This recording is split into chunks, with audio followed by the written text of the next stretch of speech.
Director da Planned Parenthood Association of Ghana Bernardo Bia Amoa. And then what it was by name say free SHS and a year Kabeya on far reproductive health and some can wumasiano a hon sabeya a mayuano bano memuane banye no ye baby a befa and a quain befa so ye becrow yon home on the Adom Kasee Edin Comey.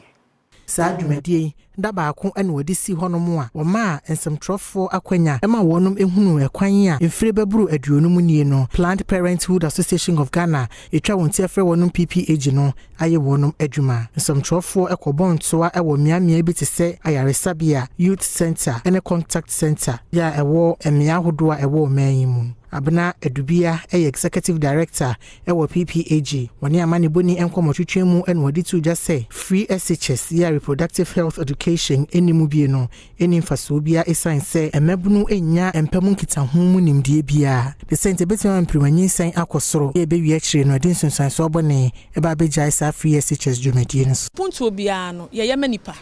say yesi ye akwan yesi adan yesi hospitals nyina ye manipa entinu say ye manipa no na se nipa no ntotie no so ya ma ya adwen ankoso a obeye mpunto ni bewie no na nipa ni nie pomuden a obetumi ede aye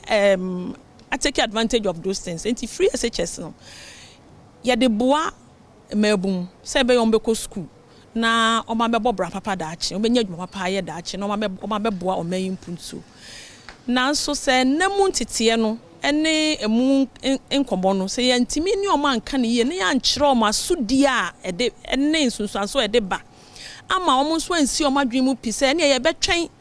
na ya wie school ansa na so mo kokoye na edimpriwanyi sen ba na chese school ne hyehyɛ na ye no omo ntumi eni so efise wakɔ onyema okotene fie aban de hyehyɛ aba sɛ sakwala ne nyim na okɔwo wi a onsamra school enso ye bisa ye ho sɛ